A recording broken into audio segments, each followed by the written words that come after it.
what does the picture look like that you're trying to get to, right? And if the picture is something that it requires massive amounts of growth and huge investment of time and resource and personal resources, okay, we got to be ready for that. What's up, everybody? Welcome to another episode of Handforged. I am your host, Frank LeBlanc. Today we are here with Ed Keohan with Clarity and Impact Coaching.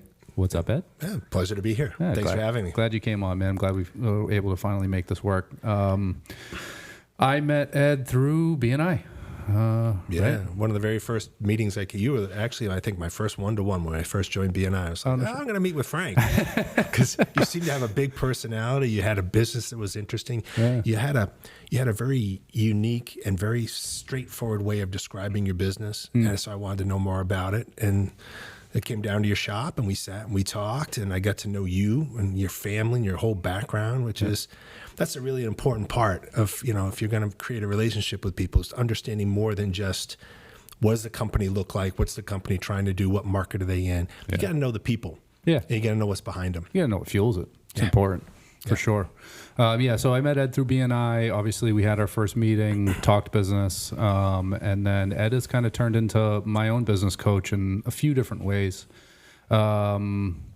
First was actually with the podcast. When I wanted to kind of start this thing, I called Ed, and me and Ed actually sat down at the showroom and just had a conversation about it. I couldn't talk you out of it. Nope. I remember thinking to myself, because you and I had talked a lot about, some of your business opportunities and some of the places you could take your business. And I remember saying to myself, okay, podcasting is not just something you do on a lark, right? This is it's a real investment of time and emotional energy. And I remember saying to myself, the first thing in my mind was, damn, Frank, you don't have the bandwidth to do this. And it turns out you do, because the fact is that from what I perceive, you do a really good job of managing your business such that you have the time to do things that are strategic, that allows you to give back to the community, that kind of stuff. But it starts with kind of having control of your business and not having it in chaos. Yeah, right? For sure. I mean, that allows you to do a podcast and allows you to do the things that expand you as a person and as a business person. Yeah, I mean, right now we're super busy and we're in chaos mode. There's a lot going on. I have a lot of shit that I should be doing. Yeah. But the way that I look at it, Ed, is that you only have so much time, right? So much time in a day, so much time in a lifetime, and I try to fill up that time with making money, growing my business, making sure I'm successful, expanding, doing all of that stuff with business so that I'm financially stable and able to live a freer life. Sure. And the other part of it is pursuing purpose, and part of this podcast is pursuing that purpose. So I have to find and make time to be able to do that because it's what I'm supposed to be doing. So, that's one of those things. Luckily with John and the way that he has the podcast set up, a lot of the stuff is just not easy, but it's all just managed through a pipeline and automated messaging and all that stuff. So all I really have to do is find people and then do the podcast, so it's... So what you're hinted at there is such an important aspect of any kind of business venture, right? And this is a business venture. Any kind of business venture is understanding what your objective is and then finding the right resources to make that thing happen so that you're not the one doing all the work all the time. Right. So it's, you've got this set up such that it runs like a machine that's very well organized, and yet you're not fully responsible for everything that has to happen. You only have a small part of it, and then you get to be the star. Yeah. And other than that, it's a nice machine. And the thing is, when you and I first started talking about the podcast, because I didn't perceive that you had everything set up the way you have it set up with John, the whole system set up, I was worried that was going to be the tripping point. But you got over that hurdle so quickly by setting up here that now all of a sudden it's just a matter of you spending your time and having good conversations with people that are going to help your audience. Right. Yeah, it was. I wasn't even sure it was going to work at first. Like, I'm not. For me, it's always just like, I'll give it a shot, see what happens.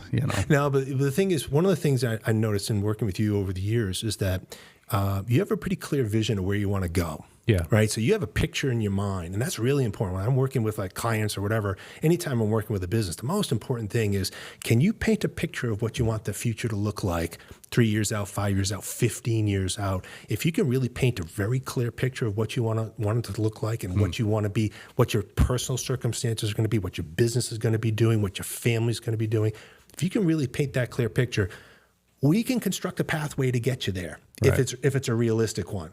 Like now me, if my vision is I'm going to be sitting on a, $50 million yacht in the middle of the Mediterranean, yeah, someone's going to talk me out of that, I hope. Right. But, Maybe. it's having a, knowing what that picture is and understanding how to build that pathway there.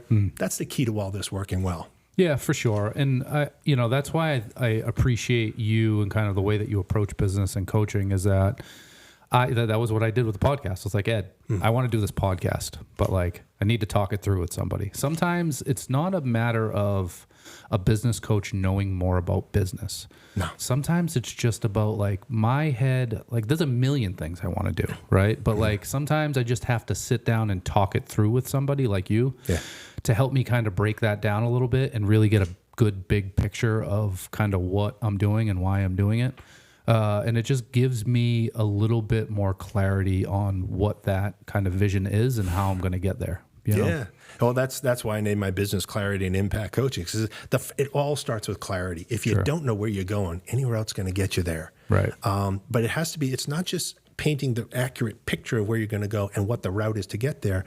Then it's having an impact. And that's where, as a coach, and this is a tricky thing for me as a business coach, is that I have to act as an accountability partner. So if you and I decide that, this is where you want to take your business. Oh, I want to have, 1 million showrooms. I want to be in Europe. I want to be in Asia. Wherever you decide that you want to take your business, once you've determined what that is, then there's going to be a lot of steps along the way. And sometimes it's just being an accountability partner to say, look, we agreed that if you're going to get to here by year 5, you need to be doing this in year 1. So are we doing it, right? You said you needed to hire this, or you need to create this capability. You had to build this process. You had to find an acquisition. Whatever that plan is, a lot of times a small business just needs an accountability partner to say, are you doing it? And not to be a nag, but just to simply say, look, if there are things in the way that are keeping you from doing the things that are going to get you successful long term, let's find out what they are and break them down. Yeah. See if we can break them down, see if we can eliminate them, see if we can delegate them, whatever we can do to clear the path so you can do the big things that a business owner needs to do to become successful long term. Right. Yeah, I think you said it best to me a while back, as you said, how much time do you spend looking at your feet and how much time do you spend looking ahead? It's oh shit. If you're staring at your, and this, I have business coaches that coach me, right, to help me run my business. I've got a business. I'm going to be successful. And they're always telling me about, don't be looking at your feet. Right. You got to, you look at your feet to keep yourself from tripping, but then you run into a wall because you're not, lifting your head. Right. So one thing that I do with a lot of clients, especially clients that are struggling a little bit to try to how they manage their time and balance their time between being an executive looking out in the future, being a manager kind of looking at today and what happened yesterday, and then being the guy who's fighting the fires. And that's a real struggle. And they've done a lot of research on successful entrepreneurs and small business people. And what they've found is typically a small business owner, they're going to have about 85% of their time either fighting fires or managing, doing analysis or bookkeeping or, sales projections or whatever, but not only 15% of their time are they looking up into the future and saying, well, what am I doing strategically that's going to make me successful? Right. And I try to work with folks and try to help them find that little extra time to think strategically. Yeah. If it's 15%, get it to 20. Yeah. If you're doing it 20, get it to 25. Yeah. Well, I mean, we talked a little bit at lunch, and like some people don't even have that 15%. Some people are just, getting up, they get the schedule, they get the jobs to do, they're going to work, they're going to pay their bills after, and then tomorrow's another day of doing the same thing. Yeah. And you wake up at age 55 and your shoulders don't work and your back doesn't work and now your knees are cranky and you're having, you can't, if you're a plumber, you're an electrician, whatever you're doing, it's a physical work and you no longer really can do that on an ongoing basis. And you've never set yourself up to do what comes next. Right. That's a real challenge for folks. Yeah, and I think especially in the trades, Yeah. I think that you get plumbers, electricians, and carpenters and framers, and they work for a company for a while, and then they realize like, oh, I can make some more money doing this myself and working for myself, and they jump out on their own, and they're really good at what they do, but they're not always great at a business, at running a business. Like paying bills and getting paid and invoicing and doing the job is part of it, but like you said, at 55, what do you want to be doing? Right. And like you have to pick your head up and kind of look at the big picture as much as you can to make sure that like when the tool belt comes off, you're still sustainable, you still have income coming in, you still have a business or whatever. And you get, you're looking forward to a Monday morning because you've got a business you like, a business you've invested all your time and your energy into. And instead of saying, oh, geez, my knees can't take it again, it's more like, look, my business is going places. I've got a plan. I've got an infrastructure in place that's allowing the business to succeed. That's really important. One of the companies I work with right now, they've been in business for 14 years, right? It's like a $4.5 million business at this point. And they're in the fabricator world. So they're countertops and fireplaces and that kind of stuff. And for the longest time, for 14 years, they've been successfully in business. But all they've done is they pay their bills, pay their people, buy some more inventory, wait for the next job to come in, do the job, pay their bills, pay their people, never had a profit, never had a long-term plan, never had a way to grow other than just keep customers happy. And they've been successful, but not profitable. And so we started working together, and by just changing a few processes and changing a way of the look at the business and the way they organize themselves and organize the people around them, all of a sudden they've become profitable. They're putting money, they got money in the bank for the first time ever. And it's not because I'm doing heroic stuff. It's just they had to change the way they look at the business and think about it in terms of just staying alive month after month. It's more like, no, if we do this, if we change our price here, if we change the way we're doing this, if we smooth out this procedure, if we stop making this kind of activity happen, it's almost like couch cushion money that they've found, and they've become very, very profitable. And shavings, there's a lot of businesses like that. Yeah, I think so too, man. I think that in even smaller operations, how many employees there?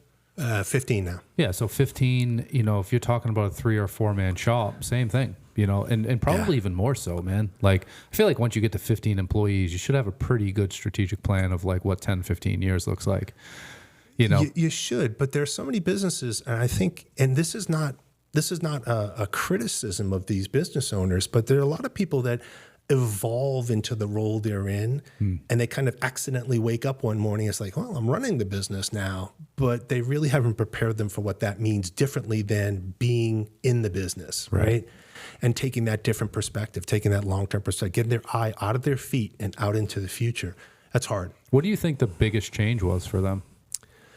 For this, the biggest issue was that the owner-operator knew everything about the business. This is a classic entrepreneur issue where, when you think about a business life cycle, and especially in an entrepreneurial business, it kind of starts and you kind of get some early success. There's a little bit of a dip, and then you start to really get successful. And you get to this point, it's called the founder's trap, basically. And what that is the point at which if the founder doesn't let go of certain levers in the business and they still try to operate everything, they will stunt the growth of the business. So, for example, in a small business, like in the early stages, the founder is the person that knows the product the best, knows the processes the best, knows all the customers, probably developed all the customer relationships. And you get to the point where all of a sudden he can't do all those things. Right. And so if you don't let go of one of the levers, you'll hire a salesperson, hire a general manager, hire an operations manager, hire a scheduler, whatever that aspect of whatever business you're in. If you don't make that adjustment, you stunt the growth of the business because you're holding on to all the levers. You're operating everything. You have to let go. And so where do you go? Where do you let go? And so in this particular instance we're talking about, this guy knew everything about the business. He was a craftsman, a tradesman, and he was the best salesman. He still is. And he had to let some of that go. He had to hire salespeople, train the salespeople. He had to, kind of internal operations, had to trust it to his office manager and build the processes so that they could get from point A to point Z in the process to get, fabrication, finishing, installation, follow-up, all that stuff, without him being involved in every single step. Right. And he's finally let go. And now all of a sudden he's thinking strategically, how do I grow? How do I expand? Can I merge? Can I do this? Can I do that? He couldn't even think about that stuff 2 years ago. Interesting. So how long have you worked with him? It's almost 2.5 years now. 2.5 years. How often do you talk to him? Well, this is an unusual relationship. We talk a lot. Okay. And we talk a lot. We text a lot. I almost feel like we're partners. Yeah. That's what it seems like. Yeah, no, it's fun and it's challenging because this particular individual he's very smart, he's really charismatic, and he's very impulsive. And so he's got a thought and he wants to act on it. And a lot of times I'm the bad guy that has to slow him down. I say, no, let's think this through. Let's make sure we understand what the ramifications of this particular thing you want to act on right now, because it's gonna roll through your business, and let's think it through. And so sometimes I have to, I'm the governor. I kind of put the braking effect on some of the things he wants to do until we get it set up right. Right. And then hit the gas. He's good at hitting the gas. He's sure awesome. Sounds like it. Yeah. But it's a fun relationship because, I can say we when I'm talking about his business, because even though, I'm not in that business, I feel like we are a team working to help him get where he wants to go. How many clients do you have like that? On that scale, I've only got a few. Yeah. I've got a lot of clients where I'm doing like a project. Right. Where, so, hey, can you come in? I've got a bunch of people that are out on the road talking with clients. Could you come in and give them some training on how to evaluate their clients and see their clients for their behavioral styles and their personality, so I can develop a little bit of a relationship with them, so that, if you got someone who's a certain way, that I can kind of flex my personality to meet them in the middle and make them feel more comfortable with me and maybe get that sale that I might not have gotten. So I do like a project or training project like that. I'll do things like that. I've got some clients where I'm strictly an advisor.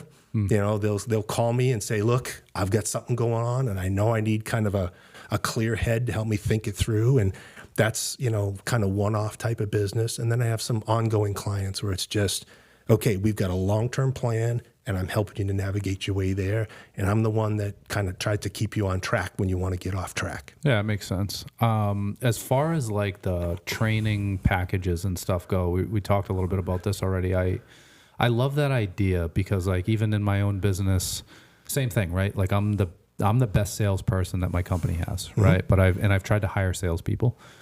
Just recently had to let one go because it wasn't working out, and circumstances and some other stuff happened, but like just didn't work, right? And so then I hired another designer. She has a great personality, and we're training her on design. It's not like I could bring you in to like train her design wise, but like to bring you in to teach designers about sales. I love that idea and being able to do something like that. So I'll give you an example. And it's interesting. When I first started my coaching practice, I thought I wanted to work with mostly service-based businesses, doctors, lawyers, architects, CPAs, folks that are in very professional service-based businesses who, know their business, know their trade, but don't know how to kind of make money at it. And the way I would approach them is you'd talk to a lawyer. It's like, hey, I'm not going to show you how to write a brief or argue a case. It's like, I don't have those skills. But what I do know is how to structure a business to make good decisions and build something that is going to be sustainable and profitable and potentially scalable. And every business needs that, whether you're a doctor or a lawyer or a plumber or an electrician or you have a kitchen design company. Everybody potentially needs a little bit of help figuring out how do I build the business in a way that I can scale safely. Because it's easy to grow a business, kind of easy to grow a business. It's very hard to do it sometimes without overextending yourself and scaling in a way that's unsafe and puts you in a cash crunch, and eventually you kind of lose control. Yeah, and you talked a lot about like having balance and how important that is, because we all want the work-life balance, and obviously as entrepreneurs and business owners, we don't tend to really have that as much as we should. And I think especially in the trades, because I spent 10 years trying to run a woodworking business with a tool belt on, and it's 15, 16 hours a day in the shop, and then a couple hours at night or in the morning doing the books and the finances and paying bills. That's your Thursday night or your Saturday morning or your Sunday night. Yeah. So talk to me a little bit about that. I mean, what would be your approach to a company like mine pretty well? What would be your approach to a company like mine to help an owner-operator find balance, or even with the fabricator? Like, have you been able to help him find balance? I struggle simply because he is such an aggressive learner. Now, you're an aggressive learner too. He's a very aggressive learner. So when he has something in his mind that he wants to know more about, he's going to go home and research it till 3:00 in the morning. Right. And that is something I'm trying to help him to avoid doing. Let's make sure that you're not burning all, because then he'll show up the next day and he's mentally and emotionally tired. And his staff will see that and they'll react accordingly. And that's not healthy for his business. And he could become an agent of chaos. There's natural chaos in all of these trade businesses. If you're running a plumbing company or electrician, your business, there's natural chaos that comes with dealing with customers and dealing with suppliers and dealing with things that don't always go perfectly. The last thing you want to do is be the chaos agent yourself as the one managing. You want to be the one that's kind of tamping that down and making things run smoother, so that when the natural chaotic circumstances arise that happen with customers, you can handle it. You've got a business that's set up to handle that. But the last thing you want to do is have the person, running the business causing the chaos. Yeah, truth. And that's really challenging. So to answer your question, sorry, in a long-winded fashion, but to answer your question, the most important thing is go back to the beginning of our conversation. What does the picture look like that you're trying to get to, right? And if the picture is something that it requires massive amounts of growth and huge investment of time and resource and personal resources, okay, we got to be ready for that. But if your goal is different, if your goal is my kid started Little League and I want to go see his games on Thursday afternoons. And so you got to build a business that's going to allow you to do that. And so maybe that means you need to continue to scale the business, but you have to add in infrastructure below you. You have to add a good second in command. That's a lot of times the hardest thing for some of these small businesses, getting that right number two. Yeah. Yeah. That number that we've had, and you and I have been in business forums together and all, and that discussion, the richest discussion we have is always about getting the right number two. Yeah. Yeah. And that number two can look at like so many different things. Cause like if you're a carpenter, right, you have a carpentry business, like that is what you're good at. You're good at engaging your customers. You're good at the craftsman side of things. Like you got to have a tool belt on. You have to be working, and that number two doesn't have to be the guy that's cleaning out the trailer. That number two could be the person that's managing the schedule or managing the bills or managing the invoices and doing all the, office work and that type of stuff. And I feel like those people are a little bit easier to find in the trades. It's hard to find that like number two right-hand man to go and touch up crown molding when you're done installing or whatever. It's like, it's hard to find. Because that's not, you're not describing a number two when you're describing the person that way. You're talking more like an assistant. Yeah. Someone who's kind of clean up after you. But I'm talking about someone who's not a partner per se, but I'm talking about someone that you trust with the business. So you can go on a 2 weeks vacation, right? One of the first companies I started working with when I started coaching was a manufacturing operation. And it was a 100-person manufacturing operation. It was a $20 million business. It was a good business, very successful. But the owner was, it's a family-owned business, and the owner had never gone on vacations, right? And so the challenge for him was to find a way to build up enough of the infrastructure so that the business could run safely while he went away. And so it was so funny. We set our goal. It's like he wanted to go hiking. So I said, look, let's set a goal that 8 months from now, you're going to go hike in the western part of the United States, out in Utah, Nevada, and places like that. You're going to set up a program that you're going to get yourself ready to get in shape to go out there, and you're going to go on this hiking vacation for 2 weeks. You actually went for 3. But it meant if you're going to do that, then you got to do your exercising, you got to do your training, but you also have to make sure that all the parts of the business are in place to run successfully while you're gone and not just hang on for dear life. Yeah. And he did that little by little. And the most important part was really making sure that his leadership team and his number two were really solid, knew the business backwards and forwards, had all of the, not just the responsibility, but also the authority to make decisions while he was gone. The business thrived while he was gone. What do you mean by the authority? Well, there's two aspects of it. You think about when you're delegating something to somebody, it's one thing to say, look, you're responsible for following up on these leads. You know, I got a bunch of sales leads. You're responsible to follow up on them. And I'm delegating that responsibility to you. But the other piece of it is to give them the authority, if necessary, to bring in other resources. I'm giving you the authority to make these decisions. Your responsibility is to get the project done. The authority to spend money if you have to hire a temp, or to take so and so out of this piece of the business and have them help you out, because it's not just responsibility. That's only half the battle.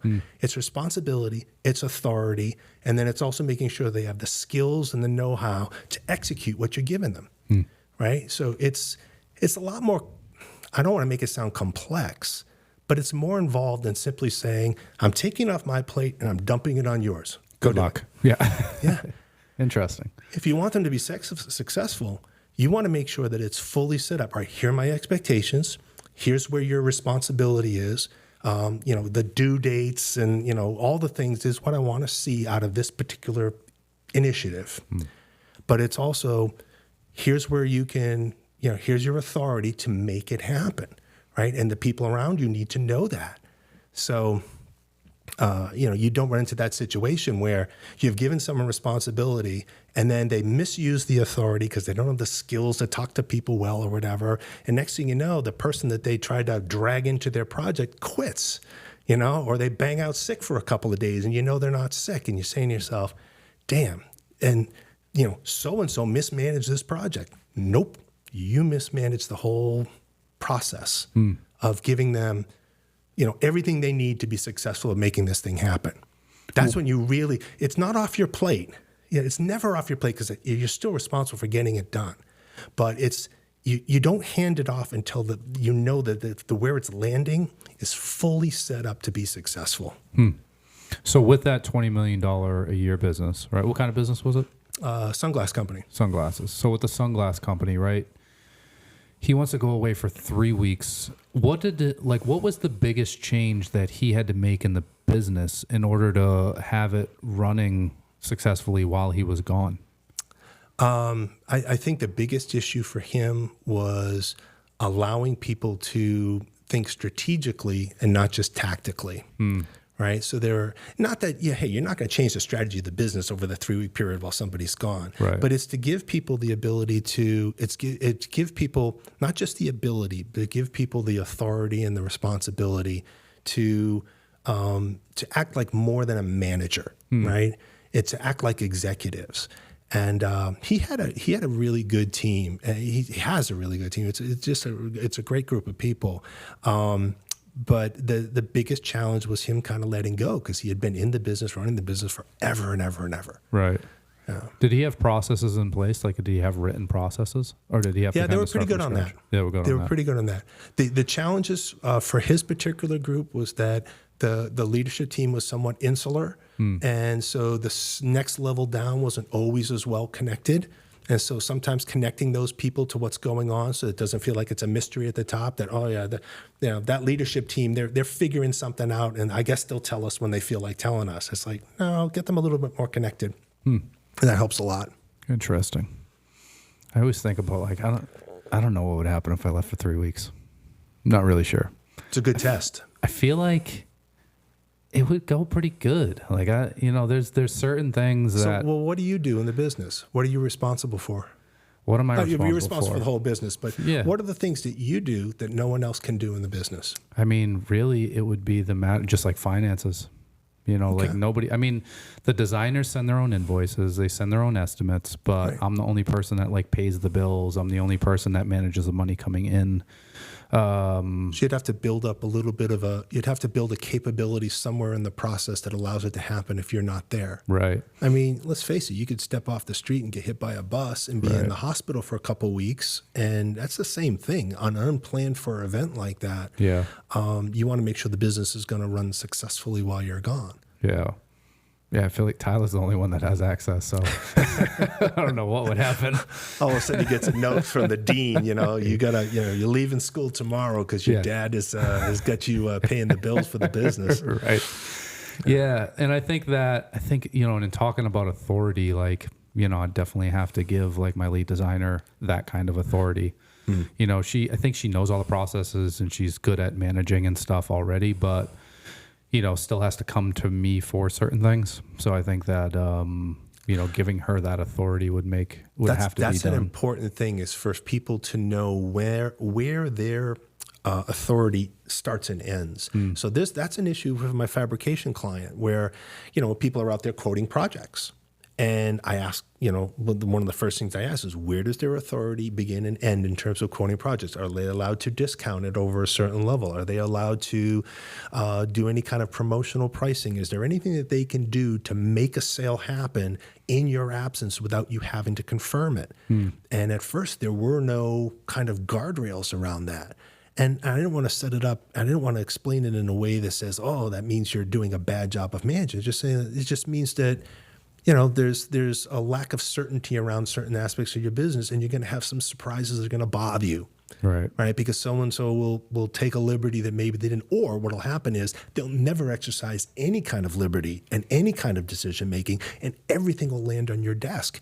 So a $200 threshold for a shower or something, it's like, you don't need to be seeing and signing off on every one of these projects. You want to be signing off on the $50,000, the $70,000, big kitchens. Yeah.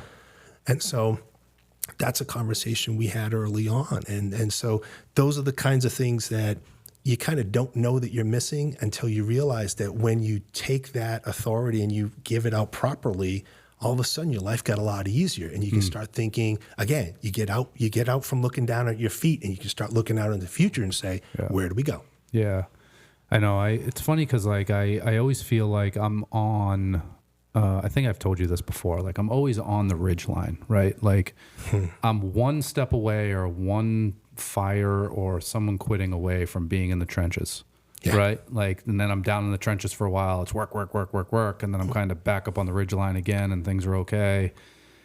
The hardest time, I've always had just the hardest time of like getting on that ridge line and staying on that ridge line. It's like, there's always something that happens that kind of pulls me back into working in the business, instead of working on the business. Yeah. And that's a great way of explaining that whole phenomena. And the challenge is, you start to get to the point where you say, and even I've had hints at this conversation before, where you start to think to yourself, I'm never going to be more than 2 steps away from getting back down into the business, having to kind of not put the belt on, but so to speak, but get, into the business again. And you have to, my challenge to you would be, can you build yourself a little bit of a buffer so that instead of being a step away from that ridge line, dropping down into the business, you're 2 steps away, you're 3 steps away. Yeah, but the hard part is that once you're in the trenches, like you can't, there's no thinking about like what I can do to not be in the trenches or stay on that ridge line. You're in the trenches, you're looking at your feet, so it's like, there's always been that kind of bounce back and forth. And I think that. But you're a can-do person. And I perceive you to be a really good manager, but you're also one of those people, you're going to step in and do it. You're a get it done guy. Yeah. And there are other people whose natural inclination is, I need this to get done, but I don't want to be doing it. So how can I get it done? There was a famous operations specialist who, he would go into factories and help them optimize their processes. And he would go into the factories, and the factory manager or the shift supervisor or the warehouse manager, whatever it was, would always say to him like, okay, well, here's our best worker. And he would always say, no. I want to see your laziest worker. That's the person who's probably found out a way to take the appropriate shortcuts and still get the job done, who's finding a way to be really efficient, who's not just sprinting in place, right? And it's a very interesting dynamic. It's like, not that you want to be patterning yourself after someone who's chronically lazy, but someone who's got that, how do I efficiently get something done without, overexerting myself? Right. And that's for you and people in the trades that are like you, who are just like, hey, when in doubt, I got to jump behind the wheel and get it done. Yeah. That happens with my fabricator client. There'll be times like, one of his templators out or something like that. And it's like, okay, I'm jumping in the truck. I'm going to go template a couple of jobs. Yeah. And it's like, yeah, you know how to do it. He's good at it. He's got all the skills. Yeah. But I keep telling him, it's like, no, this is getting in the way of you running your business as an executive. Yeah. And that's getting in the way of you getting from this level to that level. If you really want to level up, you got to build in that buffer so you don't get pulled down into the business in, too many instances. Because eventually you'll eventually giving up on that dream of being the executive you want to be. Yeah. Right. Yeah. Is there a balance there though? Like, can you still have like 10% of like getting shit done? I think for a lot of folks in your world, I think there's a lot of value in staying connected to the business. Yeah. I mean, you think about the advances in technology or the advances in, just hardware, right? You think about the different kitchen cabinets, the different availability of stuff that didn't exist 15 years ago. So you have to stay current. You have to stay somewhat connected. If you go off and live in Switzerland and just, give direction from afar and you have no connection to the world of cabinetry, I don't think that's going to be a successful way to run your business, because you're going to have trouble staying current. Right. Well, I guess unless your number two is that person. True. But then you're a different kind of executive. It's true. And that's not to say that that's a bad thing. I mean, maybe you at some point you're fully hands off. You understand the world of cabinetry and kitchens, and you're an executive who is doing deals and putting companies together, and you're doing that kind of thing, and you understand the nature of the business really well. But that would be a very different Frank LeBlanc than what we're dealing with now. Yeah, I don't know if I could do it, man. I fucking love it too much. Yeah. I mean, it's like, it's hard. I mean, I would like to get to that point, but I do just love, like, every now and then, like, I mean, right now I'm taking a lot of designs because we're still training a new designer, but like every now and then, like, I like getting like a design and like just sitting behind the computer for a couple hours and designing a space. You know, it's like still fun. Like, I still like that. It's creative. I perceive that you are, you're an achiever. And you get real, running the business day to day, there's not much of a scoreboard, right? Unless you're a highly transactional business, you can say, hey, we did 12 deals today, we did 13 deals yesterday, and here's how we're doing. But that's not really the nature of your business. And so as an achiever, it's really kind of nice to feel like I moved something along the path. The ball moved forward. Yeah. Right. And I did tangible. a design. It's going to result in a kitchen. It's going to result in a happy customer. I could see where that would give you a lot of satisfaction. Yeah. And I find personally, that like on the weekends or whatever, if I've had a week where I've had a lot of coaching conversations, but I don't feel like businesses have really moved forward, or that my own personal business has moved forward, I haven't signed a new client or whatever, I find myself doing stuff on the weekend where, all of a sudden I'm like planting bushes and cutting down trees, and I'm doing stuff in the yard, or I'm doing stuff in my home, or I'm doing something because I need to feel that sense of achievement and accomplishment. Yeah. Yeah, that's the tangibility, man. That's huge. And I have the conversation all the time, taking my tool belt off and kind of being white collar instead of blue collar. I work a 15-hour day behind a desk and like have no fucking idea what I did all day, but when I was building kitchens or building furniture, like at the end of the day, you can see exactly what got done. That was the hardest part, really the hardest part. Yeah. I went early in my career when I was working for companies, and I think, and it wasn't that this was planned, okay? I was not terribly strategic about how my career started, but early in my career, I was fortunate that I was not working in consulting or, service-based business. I was working in businesses where we made stuff and sold stuff, and, you build something.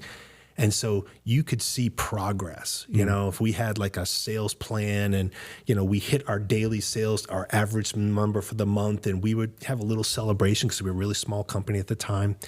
And that feeling of, okay, today we won. You know, or I've got a big meeting with, you know, Walmart or Walgreens or CVS or somebody, and, you know, I got another product into the distribution and that's going to be a couple $1 million in sales. It's like, we won. And for me personally, having that little bit of a scoreboard is really important. Yeah. I need to know how I'm doing. Just not the idea that, hey, I'm working really hard and people seem to like me and the company's doing okay. That really wasn't enough. I need to feel tangible progress. I don't think it's enough for anyone, really. I mean, you know, I've gotten it to points in business where, like, you know, I'm bringing in sales and, like, you know, it's cool. Like, you get to meet somebody, you build this relationship, and then you pass it off to a designer. They design the kitchen. Like, that is great. And, like, I've gotten to that position where that's pretty much all I'm doing and kind of managing the business and the finances and stuff. But it just always feels like, regardless of how big that invoice is or how big that deposit is or how big that project is, it just gets to a point where it's like it's just not enough. Yeah. It's not that it's not enough money or not enough, you know, in that way, but, like, it's just not enough to, like, satisfy that craving, I guess, you know? And people that are in more services businesses run into that a lot. I bet. And if I could make a recommendation to you, it would be to change the scoreboard and change the length of the periods. So, for example, instead of saying, I have an 8-hour day, 10-hour day, and I have to sell a certain amount, and I need to see at the end of the day whether I've made my number or I didn't make my number. For you as a business owner who has to scale and grow your business, lengthen the periods. Instead of looking at it on a daily basis, you're looking quarterly, you're looking yearly. Lengthen the period out and look for a bigger number. So, for example, if you've got a $5 million business and you say, my goal is to be a $15 million business, well, you're not going to do that in a day. You're not going to do it in a month or a year. But change the scale, change the scope, and use that as your scoreboard and make progress towards, you know, making that big number. Right. Because if that's what your goal is, again, it comes down to what your goal is. So if you wake up in the morning, and your goal is, I need to hit my daily number, well, then you're always going to be kind of looking at your feet. But if you can look at it and say, look, my goal is to put the things in place that allow me to double the size of my business in 5 years. So that means I need to meet with this person. I need to identify a place where I want to open a new showroom or whatever. You know, I need to think about expanding the scope of my business. I want to do a little bit more in the area of bathrooms, or I want to do a little bit more in this area, that area. I want to specialize in outdoor kitchens or whatever it is. But you determine, you kind of change what you're looking at so that you're no longer kind of looking at your feet. Yeah. Well, and that kind of just goes back to painting that very clear picture, kind of what you want. And then, you know, like we had talked about, just reverse engineering that. Right. You know, as far as the trades go, right? Like I run into a lot of guys that are like 1 or 2 man shops, you know, or, you know, a plumber, electrician, whatever that is. And they spend a lot of their time looking down at their feet because, like, they get jobs to do and you don't have a choice, right? Like, what would be that, I guess, you know, what would be the starting point with somebody like that if they were to work with you? Like, where would you want, you know, obviously you'd be establishing what that big picture is, you know? That's the most important thing, because if you don't know where you want to go, I can't help you construct the road and travel that road to get there. Right. If it's just, now, in some cases, it may be something that's basic skill-wise. Hey, I want to manage my time a little bit better. So do you have any time management tips? Or, you know, I'm bringing on a second team or a third team. And do you have any tips on how I can coordinate them better, get them to communicate better, maybe some communications training or behavioral assessment training, just so they can read people faster and more accurately? Those are little things you can do. But when it comes to, you know, kind of that big picture and how you're going to help them scale their business, you got to know what that objective is. Right. And for some people, it could be something as simple as, like we talked before, it could be something as simple as, I'm a plumber and I've got my one truck and I'm doing okay, but I'm really frustrated that I can't make it to my daughter's recital or my son's, you know, soccer game or whatever. And can you help me find a way to buy some time? Well, then we start to get into that conversation about, okay, what are the things you have to let go of in your business to buy yourself more time? And how do you make that happen? Does that mean you have to hire someone part-time to do this for you, to do your invoicing for you, or to do your bookkeeping, or to do whatever? Fine. Then we have that discussion. And you got to be ready to make a little bit of an investment, perhaps, in building back some of your own discretionary time. Yeah. Because it's hard. The trades, it's like you're your own boss, but you're kind of not. The client is your boss. The customers, the phone rings, and that's your new boss for that day. Right. And let's face it, some of those people, they're not exactly fun to deal with, especially if they're in an emergency situation or something. It's one thing if you're like, you're doing projects, you're doing landscaping projects, you're doing, concrete work or whatever. And you're just looking forward to, okay, I'm setting up a project for June. I'm setting up a project for July. I'm building out my schedule. That's okay. But when you're dealing with one of these trades where you have to be highly responsive, that's hard. That's hard. That's, because you're in charge of how you do the work, but the work is kind of running at you. Yeah. Yeah. And you can't plan for it. That's the hard part. That's hard. Yeah. Like I started, it was probably like last year. I was like, I'm going to go through and I'm going to schedule my entire week, right? Like I'm going to respond to email. I'm going to do my emails on this from this time to this time on Monday, and then I'm going to do the bills from this time to this time, and then I'm going to take my lunch, and then I'm going to I tried just like let me guess, you probably managed to get about 50% of the things manageable. Maybe, right? That's the hard part because something comes up anything comes up, and it's like it just throws your whole schedule away, and it's not like I can push that shit off. No. So like a lot of the books that I read about doing that type of stuff, like that's the one part that they missed. And it's probably because it's, related to the industry, but like and the thing is, and I've fallen into this trap too, where I have my list of, 10 helpful time management tips. Yeah.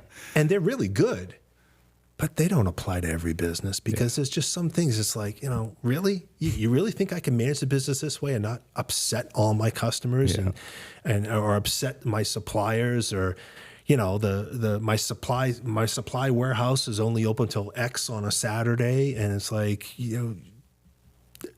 getting to being realistic in how you coach, giving people practical tips and practical advice. Yeah. That's really important. It is. I find with coaching, it's fairly easy if you want to float up here and give very broad, very unstructured, unspecific advice. That's not helpful to people running business. It has to be practical to the reality they're in right now. Right. And if it's not practical and it's not something they can actually execute against, that's where like that clarity and impact coaching, that's where you have no impact. It has to be practical. Interesting. I feel like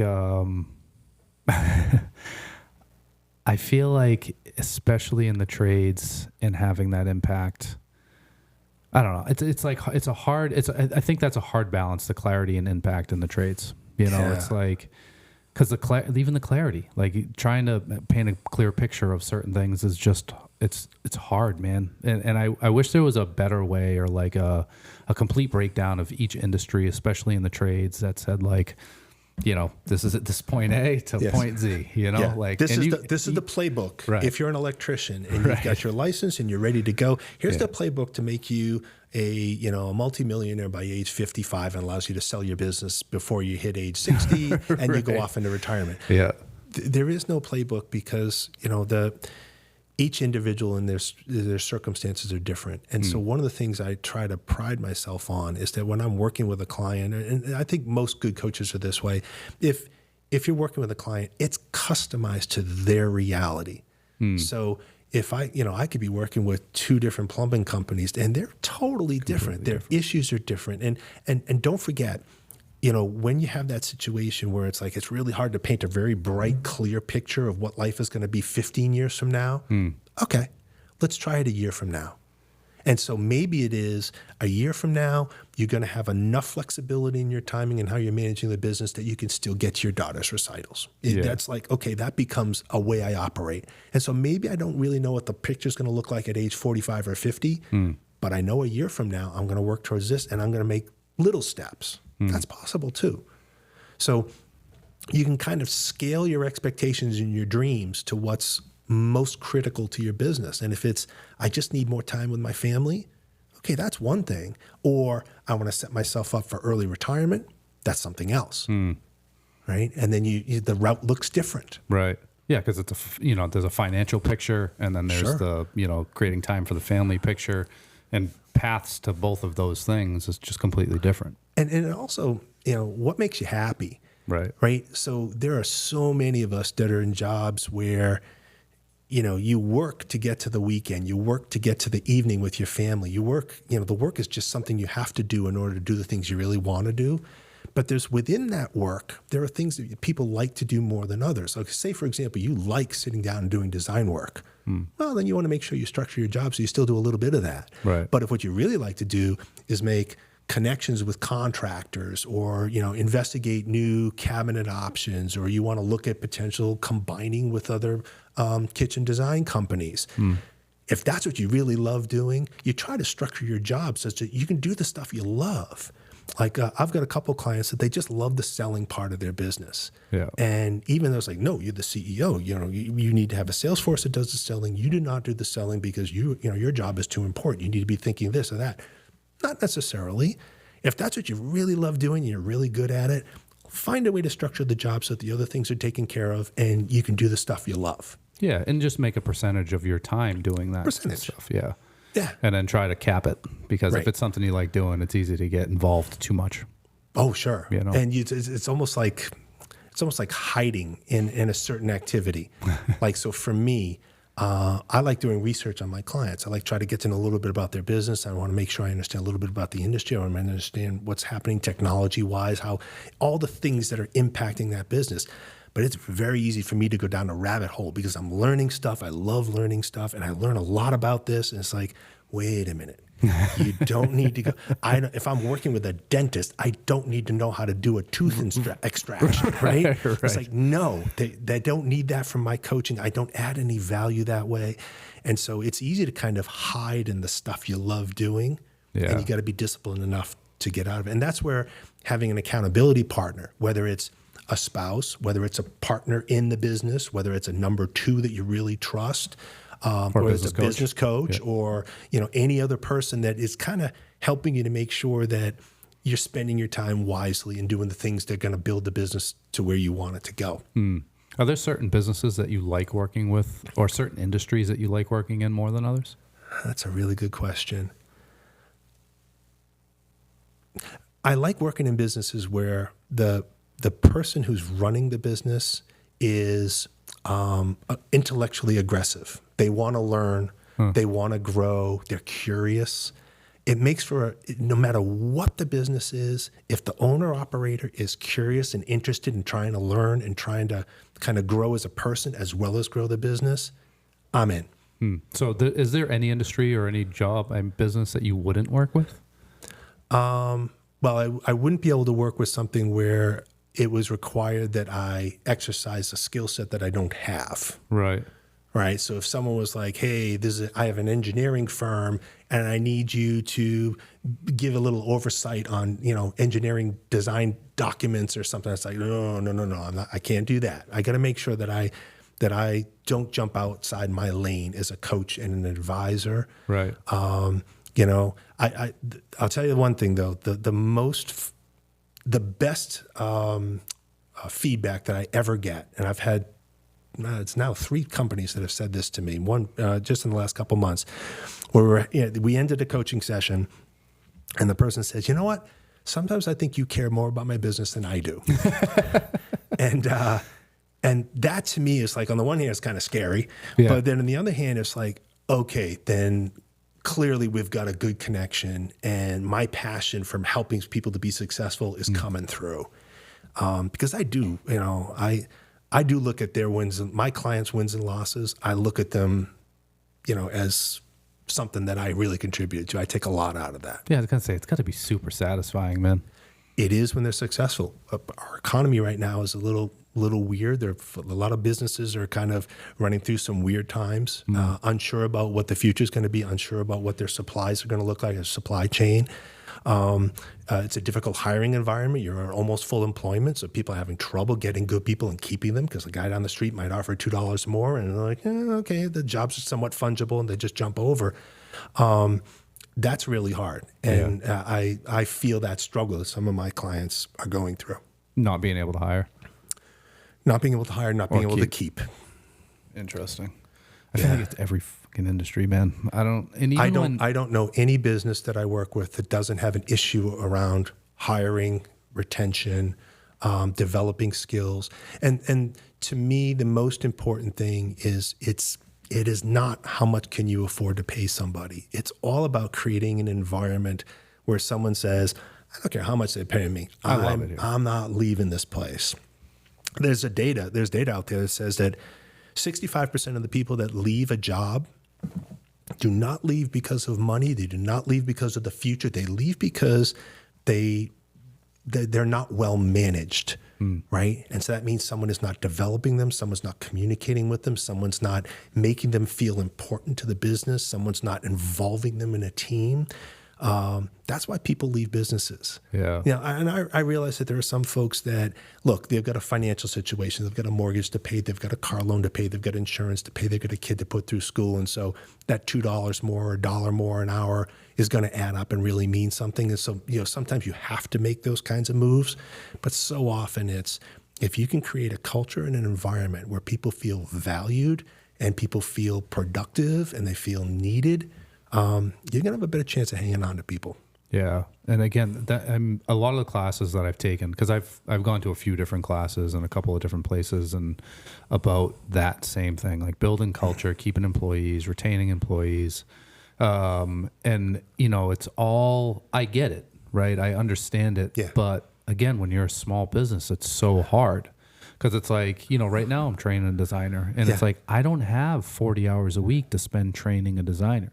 No. I got shit that I got to get done, so it's like, I give her as much time as I can, and I try and, make her feel comfortable. And, we just went out and celebrated her first sale, like try to do stuff like that. But that's the thing though. You're conscious. Half the battle is just being conscious of that being an important part of making this person an asset to the company and not someone you're going to have to replace and train a new person in 6 months. And I get it if you're looking for someone, if you need a designer who's already got software skills or design experience, that makes it really hard to find. If you're a plumber and you need to find a licensed plumber in Massachusetts, good luck. Yeah, hard to find. For sure. Right? And the good ones are working for themselves. If you've got a surveying company and it takes 6 years to get a license, and you have to go to some school up in Maine to do so, hard to do. Yeah. But there are other businesses and there are other people that are part of a company that may not have those special licenses and just need to have skill and a cultural fit and a desire and an attitude that's going to work for you. Yeah. That's really, really important. And if you can, it's hard when you've got a small business, you've got 4 or 5 people, and to think about culture. I mean, it's not you're not PepsiCo or, or some, General Motors where, company culture is so important. It's like, but it does matter a little bit because that's how it gets reflected out when you're talking to clients, you're talking to suppliers, you're talking to, partners who might be on a job site with you and all. Yeah. The attitude, the culture of your organization matters. It matters a lot. Well, especially when you're talking 65% of people that leave is not because of money. Like that's a big number. And it's the managerial layer that is such a challenge because there are a lot of folks in managerial layers who are managerial roles who are not trained as managers. They knew a certain part of the job and they got put in this position because someone needs to be doing the work and helping them to manage up, manage down, manage sideways, manage clients, manage suppliers, helping them to connect with those people and put your company in the best foot forward and the best facing. That's tricky. Yeah. And that's a lot of times what gets left behind. There are a lot of business owners like yourself. They're definitely out there trying to improve themselves and their skills and their abilities. But that next layer down, which is where almost all the work happens, it's easy to forget that layer. Yeah, it's true. Well, and it's hard to, and again, it's time comes down to where you devote your time. Like for me, I'm trying to be the better manager and better business owner and trying to create that culture and, doing everything to better myself so that I can bring that to the table. Right. Trying to make the time to do that with the people under me. Like that's a hard part. But if you want to go and take, a month off and travel to Antarctica, right? You have to make sure that the people underneath you have the same cultural beliefs and the same spirit towards their customers and their, your clients and your suppliers and everybody. You have to make sure that they have the skills and that they're properly prepared and they're motivated. Yeah. Then you can take that month off and go. Right. But you can't do it until then, because then the whole time you're there, you're going to be worried about your business falling apart behind you. For sure.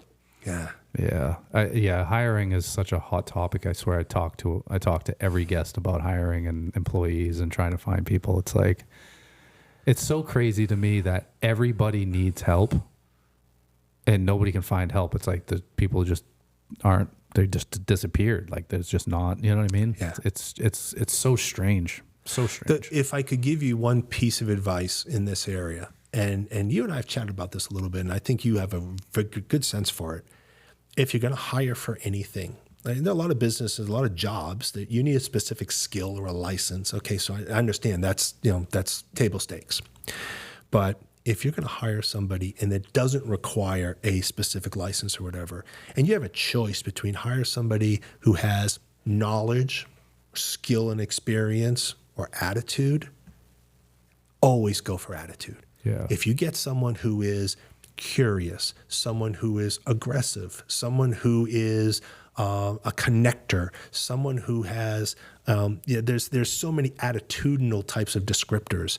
And they've done a lot of research on that. And when you think about people who are successful, the most successful people, you've got people that that in your personal life who are super successful.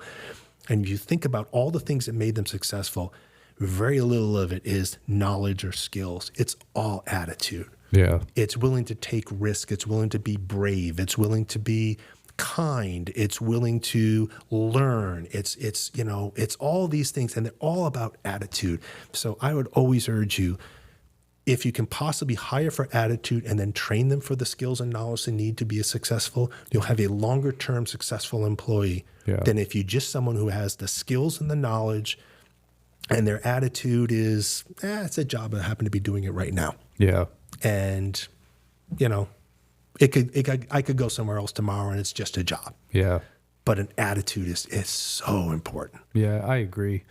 I made that decision this time around. I spent 4 months, I think it was 4 or maybe 5 months with in a company that helps you find employees and couldn't find, because I was like, if I'm going to pay for it, I'm going to find somebody who has all the knowledge, has all the skills already that I don't have to train. Mm-hmm. And so if I'm going to pay for it, I'm going to really narrow down that net that I'm casting and try and find that person that I don't have to train or has all the stuff.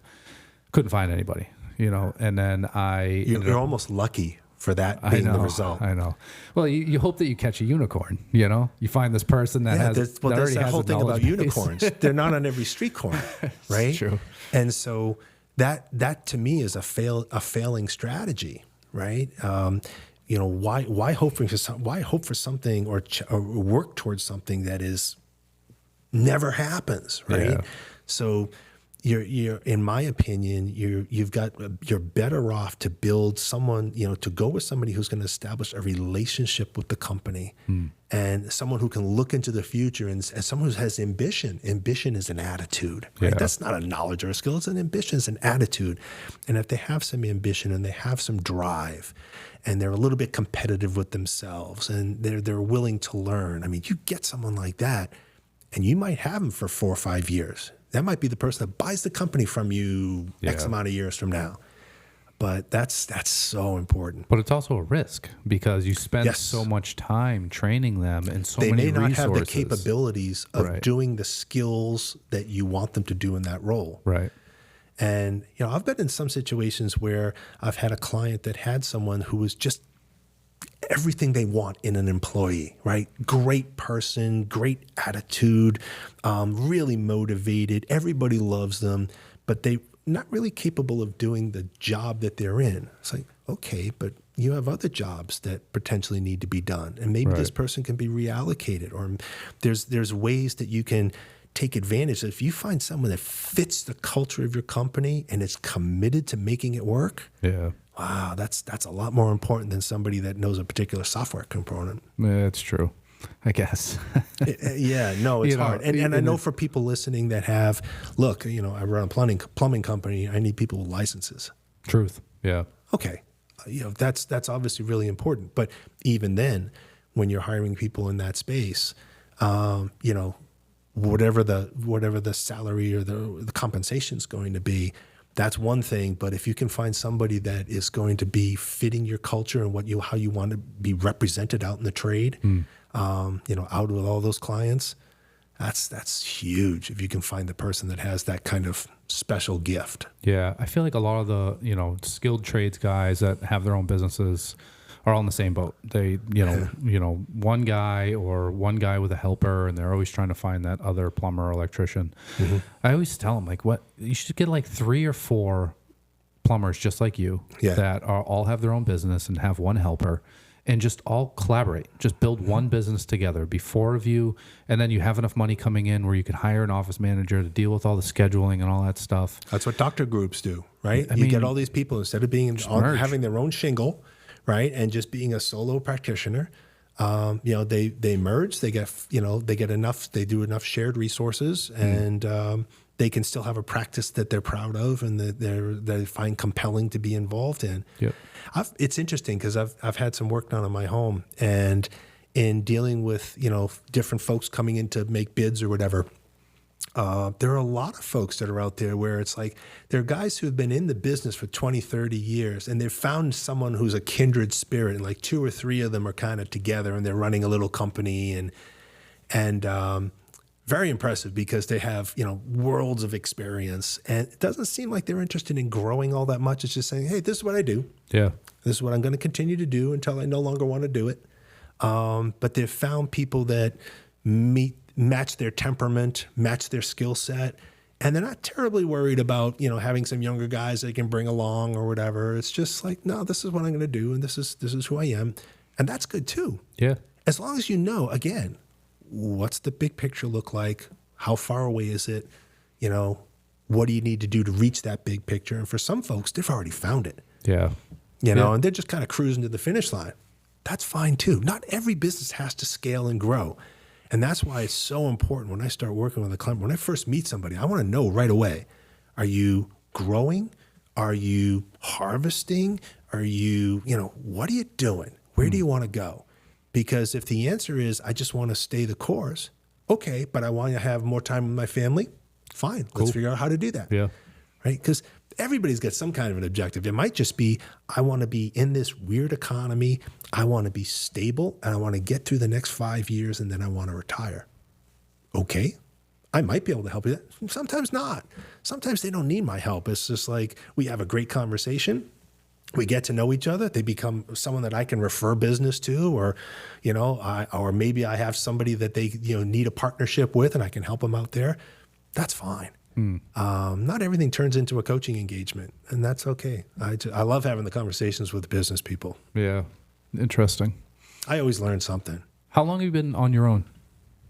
Well, I started my coaching business I was part of a franchise. And that was Focal Point? Yeah. I love it. It's a great organization, and it really helped me a lot. It helped me most importantly because before that, I years and years and years in corporations, and then I was doing some consulting for a while. And as a consultant, you're asked a question, you're given an answer. I'm paying you to give me an answer. Build me a model. Develop a communications plan for a new product. Whatever that. I'm selling the business, and I need to put together a package for a sales presentation. Fine. And you ask the question, you give an answer. But as a coach, I try not to give the answers all the time. I try to help people find the answers. I ask questions so that the answers become a little obvious. There's a lot of times a client will say, like, what should I do? And it's like, yeah, well, part of me says you should just do this. Right. But I try to help them try to find it so that they don't need me long term to always ask those questions of. It's kind of like the teach a man to fish type of thing. I was just thinking the same thing. Yeah. And learning how to be a coach, that was the hardest thing for me, because it's just my knee-jerk reaction is, you need help? You ask me a question, I'll give you an answer. Yeah. And as a coach, that's not as productive as helping them to build the infrastructure or the knowledge base or the processes that allow those answers to come naturally, so that, because there are times when I don't have the answer. Right.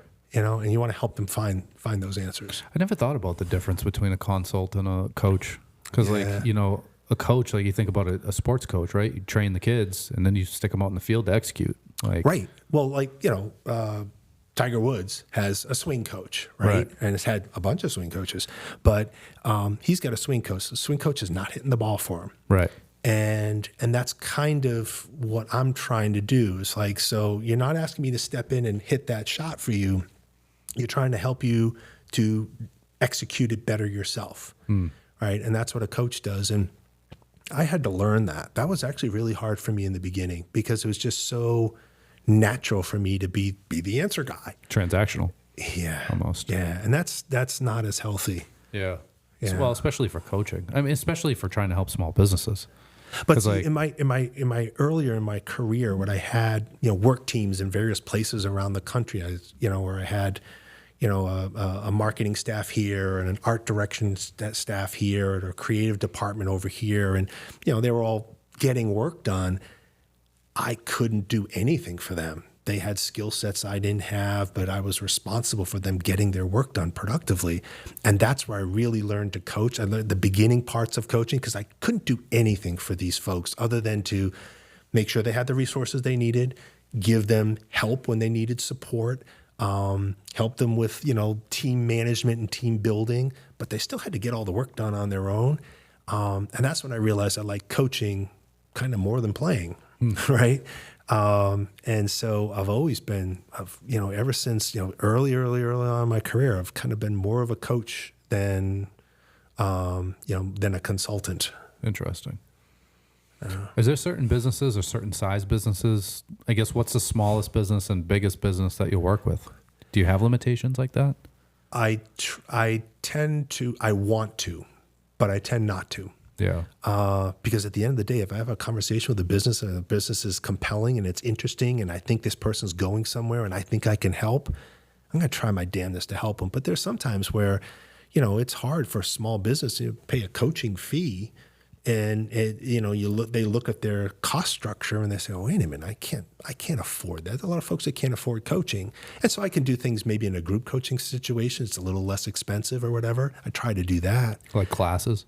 Yeah, you can do classes. You can do a program where maybe you have 5 or 6 businesses that are together, and so they all pay a small amount. And so, yeah, you can't customize it quite as much, but at least you can give them some benefits, some development that can help them run their businesses a little bit better, and then get some of the benefits of working with a coach. Right. Obviously I'd love to work with, very large companies too, but in a lot of cases, it's hard for me to compete with, very, very large coaching consultancies, big companies with lots and lots of coaches and lots of resources who tend to prepackage things perhaps. I like the kind of the smaller, more intimate, kind of get to know your business, help you best I can, put together a program that's unique to what your business needs are and what your goals and objectives are. That's the way I try to work. That's the way I work best. So, some of these businesses, it could be a $500,000 business. It could be a $20 million business. It could be a $50 million business. As long as the connection between me and the person who I'm going to be working with is there, we're good. We're on our way. How do you shut down the people that you just don't really vibe with?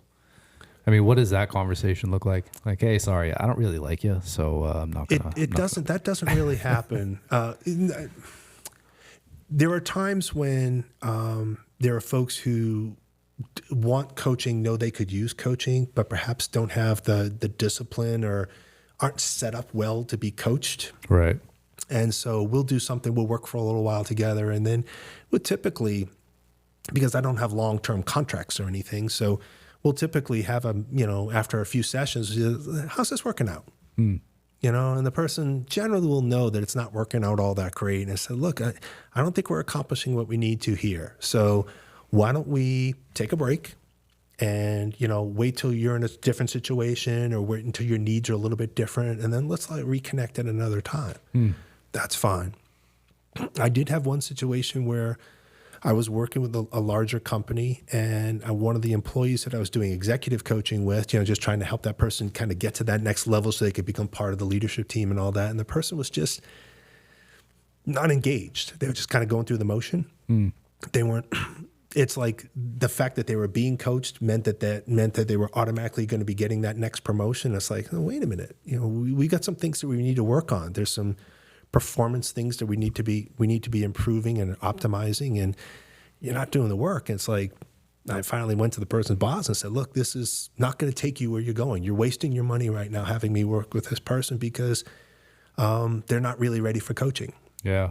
And so we had to agree to, it's like, no, and that was hard because, again, you're giving up revenue doing that, but it's like, if it's not going to lead to something positive, right, I don't want to be doing it. Yeah, you're not going to sugarcoat it either. What about startups? Do you work with any startups?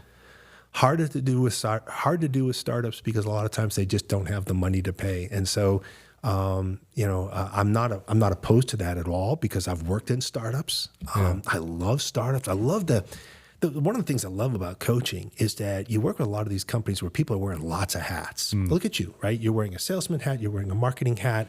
You're working you obviously got the executive hat on. You're changing hats every single day. You're a designer some of the time. Sometimes you're out there working in the warehouse, right? So I love the roles where people wearing lots of hats. And when I've worked in small startups, and you're wearing every hat. You're the marketing guy, you're the sales guy, you're the forecaster, you're doing operational analysis, you're doing everything. I loved doing that. And so I like working with businesses that are in those modes. And as long as you're working with the people that are, the goal is to start taking hats off over time. And so how do you set it up so that at the appropriate time, you let go of this lever, you hire somebody, you bring in some kind of process or some kind of system that's going to manage it? Love doing that. That's fun. Yeah. Yeah. Well, I feel like just being a business coach really kind of, if anybody that reaches out to you looking for business coaching is probably somebody who, you want to work with. Yeah. You know what I mean? Like being who you are in the position that you're in almost filters out a lot of the people that you really wouldn't want to work with. Yeah, I think so. There's a certain amount of introspection that someone has to do to say, I need some help. Right. Right. I'll never forget, like the very first client I had, I called a friend of mine just to say, hey, by the way, I'm into business coaching now. I'm not just consulting anymore. I'm trying to do business coaching. So if you know anybody that, kind of needs some help in that area. And he goes, oh, that's funny. I had a conversation with my boss just this afternoon where we said, we really need some coaching around here. And next thing you know, I was like, boom, I was in there and I did, behavioral assessments of the whole leadership team and kind of help them to understand why they're different and why so-and-so is not, is clashing with so-and-so and why, and understanding how to flex their styles and work together. And next thing you know, we've got a plan to do this and this and this and this. And it was great, but I just kind of fell into it by calling a friend of mine who I knew was, happened to be working at this particular company. Right. And it's, the folks that know they need coaching it's not, I hate that this, they need coaching. It's like, I need a chiropractor because my back's all twisted. Right. It's that they could benefit, or there's an opportunity. They're good and they want to get to great. Right. Or they're great and they want to get to unbelievably big. Yeah. Those are the people that are aware that a coach might help them. Right. And suddenly we just have a conversation. And this, with me, and with most coaches, I think that first conversation, it's free. You're just talking, you're understanding the business, and you find out if you mesh. You find out if there's something that you can actually help with, or maybe not. Like in some cases, if it's a certain type of business, like, you know what?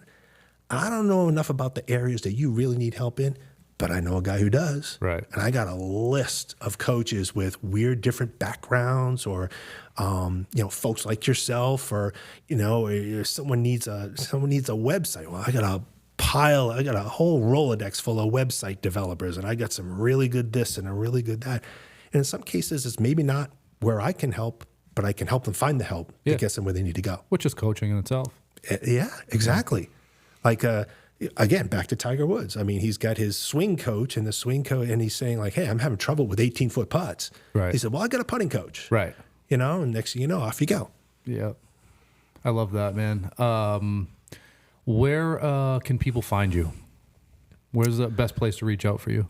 Well, Ed.Keohan at clarity-impactcoaching.com. Okay. My phone number is 781-771-5395. Okay. Call me and we'll have a conversation. And maybe it's just we two people that get to know each other and have we're part of our Rolodexes. Yeah. And in some cases, it might be someone that I've had a lot of folks that I've talked with many times. We just happen to share an affinity for this aspect of a business or whatever. And yeah, we never turned out to have a coaching engagement, but we become business friends. Yeah. I like that too.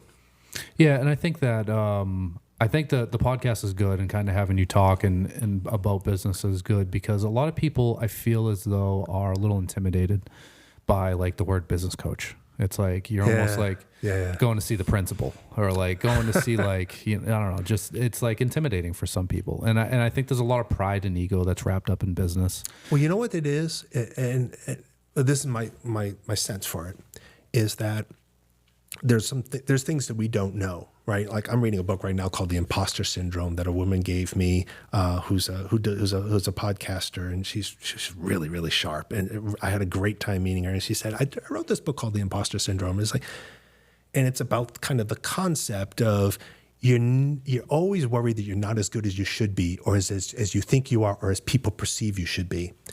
And we all run into that, especially people that are business owners who kind of like, I'm running a business and yet I don't know a lot about finance. How could I be a CEO of a company and not have a degree in finance? Or how could I be a CEO of a company and not know this or that, or know marketing or social media or whatever? And that happens a lot. I'd say more often than not. And the thing is, we all, and that includes me, Right. We don't want to admit, or we don't want to expose what we don't know. For sure. Because in some cases, we don't even know what we don't know, but we know there's stuff out there we don't know. Right. And I just don't want people to know that I'm a fraud. Right. Right? Right. Yeah. And I so could see we that, all for feel sure. that way. And especially when you get people who are in small businesses who are like, hey, I know I don't have an MBA. Well, I'm telling you, having an MBA does not teach you all that much about business. Yeah. You get a lot of conceptual stuff, and, you get connections and you get recruited or whatever. But when it comes to running a business, you don't need those kinds of things. What you need to know is how your business should be structured, what your strategies are, what's going to keep you from getting from good to great, Right. knowing what the levers are that you have and what the levers are you need to get rid of and when to get rid of them. That's managing a business. And unfortunately, people get intimidated, like you say. They get intimidated by saying realizing they don't know all this stuff, and they don't want to admit it to somebody. Yeah, that's a problem. I know that, like, when you did my kitchen, and there are aspects of kitchen design and kitchen I don't know anything about. And when we were having our first conversation, and we're having a conversation with Deandra, and I'm saying to myself, I don't know anything about some of these things. And it's like, gee, that's embarrassing. How could you not know how a kitchen cabinet works? I didn't know. Yeah. And it's that a little bit of that kind of that imposter syndrome. Yeah. Or you guys you'll be working with a client and you'll start asking them questions about how they use their kitchen, what kind of design they like, what their style is. And people will be like, I don't know. Right? And no one likes to admit that they don't know stuff. For sure. Yeah, I feel like, there's certain topics, like sports. People start talking to me about sports, but I don't fucking watch any sports whatsoever. You don't? I don't watch anything. I couldn't tell you anything about any of the local sports teams. Interesting. It's sometimes I'm like, fuck, I'm kind of embarrassed by that, because I used to be a sports fan. Yeah. And I just have no interest in it whatsoever. And like sometimes people just start talking about sports, and I just kind of just figure it out and have the conversation. So there's a part of you that you get in a group of, you're at a golf thing, or you're at a networking thing, you get a bunch of guys and they're sitting talking around, the Patriots or the Celtics or the Red Sox or whatever, and you're sitting there and you want to nod your head, and part of you's like, I don't belong in this conversation. Right. I should start watching sports again. And that's not the reason to do it. Right. Right? It's truth. I watch it because to me personally, that's like the only real natural, unfiltered, unscripted drama you can find is, some team coming back from a 20-point deficit and your team loses or whatever. But I do it because I've always been in athletics and I've coached my kids in sports and I love sports. But yeah, that's the reason I would do it. But for you to do it because you don't want to feel awkward in a conversation, Right. that's feel kind of like sucks. imposter syndrome, Yeah. It's like I can't wear a Boston Red Sox hat because then people are going to talk to me about the Boston Red Sox. They're and gonna I have ask you. fucking no idea. That's well, you know what? That's an interesting way to kind of frame that conversation. But I suppose it's the same as if it's whether it's music or art or politics or economics or the stock market. Right. I do not get into stock market conversations with people because there's some people that know everything about what's happening in the stock market, what's driving and all that. And it's like, that's not an area of knowledge for me. It's not an area of particular interest to me. And so, yeah, I would feel really awkward getting into one of those conversations. Right. Yep. That's funny. All right. We'll wrap this thing up, Ed. Yeah. I appreciate you coming in, man. Thank you. I love being here. It's Good conversation. I could talk business with you forever because you have a lot of curiosity, and the thing is, you've obviously had success, but you've got a lot of things in front of you still. Yeah. Right. You are by no means a finished executive or running a finished business, and you're just cruising to the finish line. And so it's very compelling to kind of hear where your mind's at and where you're going. I appreciate it, man. Yeah, a lot of things in front of me for sure. Yeah. Cool. All right. So best way to find you is email or phone. No website or anything? Oh yeah. You have a website? clarityandImpactcoaching.com. Okay. Yeah. All right. So you can find you online. Social media yet or what? You know what? I work with clients who need to be in social media, and I should be, but I have to prioritize my time. Yeah. And so I'm not big in social media at all. Yeah. I probably should be, but I find myself, if I have time to spend, I'm usually working on something to do with a client activity or a client opportunity. And social media can be a full-time gig in itself. So it is tough to manage. I do know a bunch of coaches that have engaged an outsider to just manage their social media for them. Yeah. And that might be next for me, but I'm not there with it yet. Yeah. I feel like, and I guess closing is that you have a lot of knowledge about business. And I feel, a lot of things that you discussed here and things that we've talked about before, stuff that would help a lot of people and also get you engagement if it was out there, Yeah. And I think that's what social media is great for. Like I love putting content out that is going to inspire people to like be better or to do something or, just to show like how hard I've been working and what I've been doing. Like you can do it too. It's not like so much of a bragging thing. It's just more of just, inspiring change. It's part of my purpose. That's a good thing. And that's a good way of putting it. And honestly, my goal is to have conversations with business leaders. Yeah. And it turns into something that benefits them, benefits me. Just I learn, I grow. Yeah. They learn, they grow. I just want to have conversations. Yeah. Sometimes they lead to coaching. Sometimes they don't. Yeah. And that's probably the best argument why I should be doing more on social media than I have been up to now. So I'm learning something. Always learning. You always got to learn. All right. Can't stop. All right. I appreciate it, man. Thanks for coming on. Yeah. Thanks for listening. having me.